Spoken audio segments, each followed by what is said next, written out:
Today we're going to be talking about Haruki Murakami's The Wind-Up Bird Chronicle. Oh yeah, one of my favorites. But we're not just talking about the book itself today. We're going to be exploring a really cool essay that analyzes the book and its themes. So basically using this essay to unlock the secrets of Murakami's world a little bit. Yeah, it's like a Traeger map to one of the most complicated novels out there, right? Yeah. I mean, this thing is packed with symbolism and mystery and characters you're not going to forget. Right, and I think this essay does a great job of sort of picking apart all those things and showing you how they work together. Yeah. So let's start with this idea that the essay keeps coming back to this idea of the mundane and the surreal. What does that even mean? Well, I think it's like the book itself, Wind-Up Bird. It's not like a regular story. Right. It's like Murakami is constantly taking these things from everyday life and he's throwing them in with these absolutely bizarre events. Oh, yeah. It's like, imagine you're making pasta for dinner and suddenly you're falling down a well that takes you to another dimension. Okay, that's definitely not how my pasta nights usually go. Right, exactly. So how does this like blurring of reality play out in the actual story of the book? So we have our main guy, Toru Okada, who starts as this totally average dude living in Tokyo, going about his routine, searching for his lost cat. Oh, yeah. And all of a sudden his wife Kumiko vanishes. So that's when things get a little weird. Yeah, it's not just like a regular missing person case anymore. Yeah. It's something else entirely. Right. So Toru's search for Kumiko takes him down some really strange paths. Yeah, both literally and figuratively. Yeah, he's descending into wells, Right. meeting all these crazy characters. Yeah, these eccentric characters that are larger than life. And having all these like symbolic, really vivid dreams. So at a certain point, you start questioning like, what is real, what isn't? Yeah, exactly. So is it like the real mystery is not even like, where's Kumiko? It's like, what is reality? Like, what is going on here? It really makes you question those assumptions we have about the world around us. Yeah, that's a pretty heavy concept for a novel to be dealing with. It is. But it's not just trippy imagery and weird events, right? The essay also talks about mysteries, external and internal. Exactly, because it's not just about what's happening on the outside, but it's about what's happening on the inside. It's about Toru's inner journey as much as it is about finding his wife. Interesting. You know? Yeah, so it's like these external events, his wife disappearing, all these bizarre things that are happening are actually pushing him to kind of confront something deeper within himself. That's a great way to put it, yeah. Yeah. It's forcing him to look inward. So how does Murakami actually do that? How does he show this? Well, one of the ways is through this idea of the well. Okay. And the symbol of the well that keeps reappearing in the novel. Right, like on the surface, it's physical space, right. Symbolically, it's a lot more than that. Yeah, think about it. Like, what does it mean to go down a well? I mean, it's dark. Yeah. It's hidden. You don't know what you're going to find down there. Right. Could be dangerous, but it could also hold something valuable. Exactly. Got it. Yeah. So the well represents that descent into our subconscious. Right. It represents those hidden depths within ourselves. Right. You know, those parts of ourselves that we might not want to face. Yeah. Those shadow selves. Yeah. So Toru's literal journey down these wells is also him kind of like exploring his own inner darkness. That's exactly. His own subconscious. That's really interesting. Yeah, it's like he's spelunking his own mind. Right. And the book is kind of asking us to think about the mysteries that lie within ourselves as well. Exactly. I like that a lot. And it's not just Toru, right? It's all these other characters that he meets along the way. Yeah, the essay kind of points out how they all reflect different aspects of his journey. Yeah, it's like they're pieces of a puzzle that are helping him and us as readers to understand the bigger picture. Yeah, like everyone he encounters has this like specific role to play in his self-discovery. Yeah. One character that really sticks out to me is Mei Kasahara. Oh, yeah. She's like this rebellious teenager. And I remember her being fascinated by death. Yeah, she's got this kind of morbid curiosity. Yeah. Right? She's really interested in those big questions about life and death. Yeah, like, why are we here? What happens after we die? Exactly. Really heavy stuff. Yeah, but you know, she's not afraid to confront them. Right, and she's pushing Toru to do the same, like to confront those existential questions. Yeah, she's like a catalyst for his own self-discovery. It's interesting how this teenage girl can have such a profound impact on someone like Toru. Yeah, she's wise beyond her years. What about some of the other characters? The essay also mentions these two sisters, Malta and Krita Kano. Well, those are fascinating characters. Yeah, what do they bring to the story?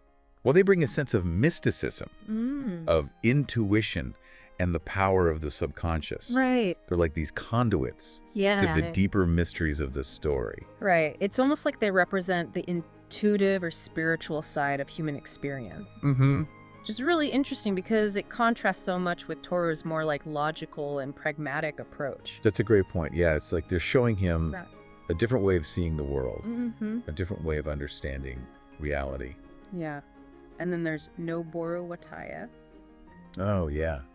Kumiko's brother. Yeah, I could never quite figure him out. He's a tricky one. Yeah, he's successful, he's powerful, he's a politician. There's something really unsettling about him. Yeah, he represents this different kind of darkness, I think. One that's rooted in ambition, power, maybe even corruption. So, like, if May represents those existential questions we all face, and the Kano sisters represent the intuitive and spiritual, the Noboru kind of embodies those dangerous aspects of ambition and worldly success. Yeah, and how they can consume us. That's interesting. Yeah, it's like these different paths, these different ways of engaging with the complexities of life. I really like that idea of like each character representing a different path that you could take. But, you know, it's not just these individual journeys that Murakami's exploring, right? The essay also talks about how Wind-Up Bird is so intertwined with history, especially Japan's wartime past. That's where things get really fascinating. Yeah. Because the novel doesn't shy away from the brutality and trauma of what happened during World War II. Yeah, especially in Manchuria. Right. I remember reading those sections and feeling this heaviness. Like, you can't just forget that stuff. Yeah, the past is always with us. Yeah, like, it lingers. It shapes who we are, even if we try to bury it. That's a great point. Yeah. You know what's interesting is that Murakami doesn't explicitly connect those wartime events to what's happening to Toru in the present day. Right.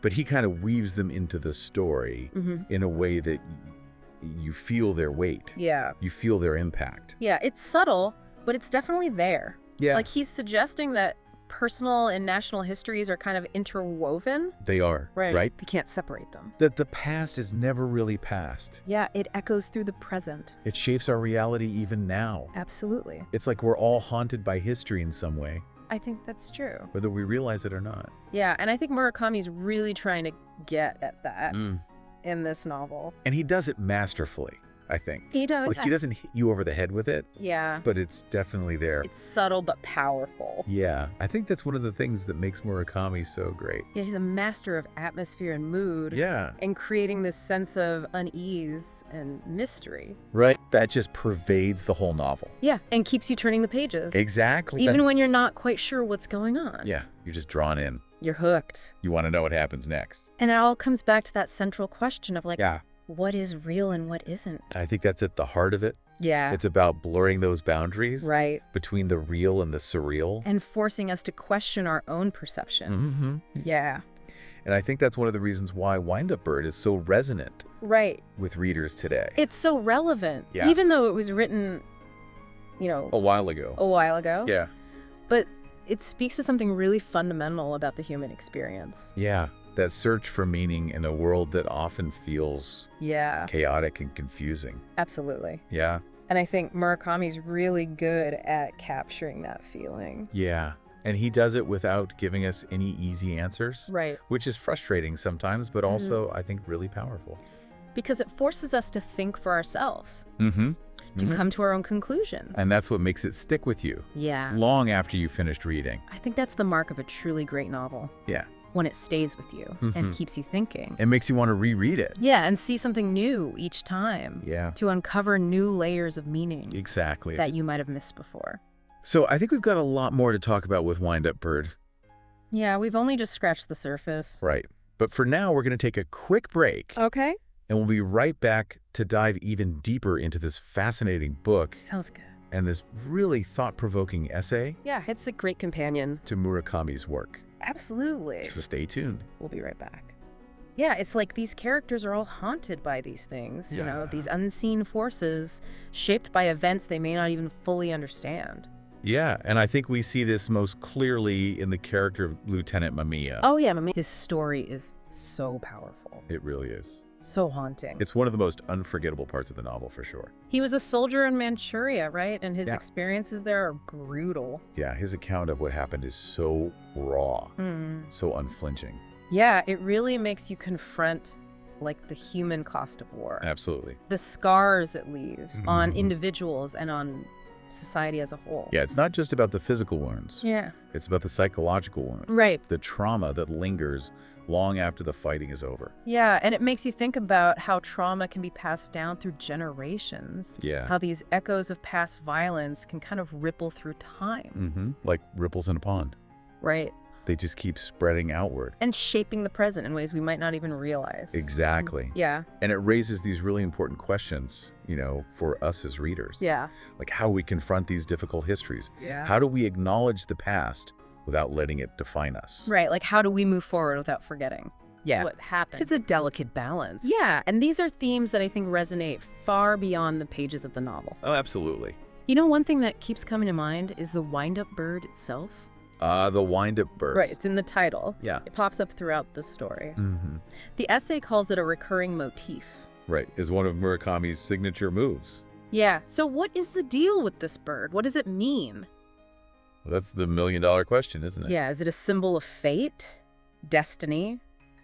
Some unseen force controlling our lives? I mean, it could be all of those things. Because every time that bird cries, it seems to coincide with these crucial moments in the story. Yeah, it's like it's announcing that something big is about to happen. Right. Yeah. You could definitely see it as a representation of those forces beyond our control. You know, like the gears of the universe turning whether we like it or not. Yeah, it adds this layer of unease, Right. this sense that maybe we're not fully in control of our choices. Yeah, like we're all just cogs in some larger machine. Right. But does that mean we don't have free will at all?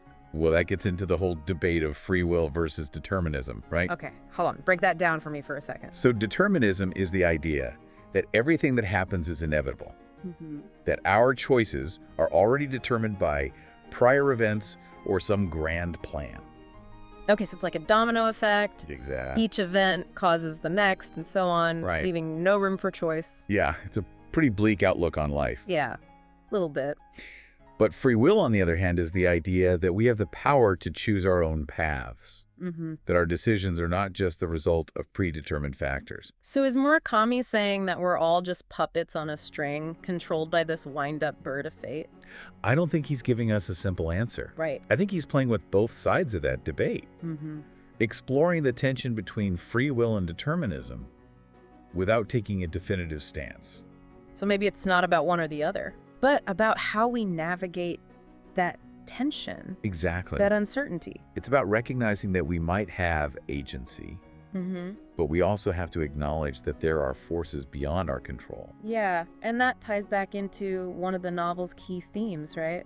Yeah. The search for meaning in a world that often feels Chaotic.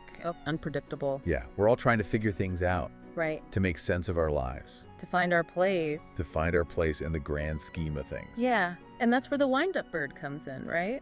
Yeah, I so. It's not just about fate. It's about how we respond to the unknown, Right. to those forces we can't fully grasp or control. Exactly. The wind-up bird becomes a symbol of that ambiguity, Right. of the mysteries that we encounter both within ourselves and in the world around us. Yeah.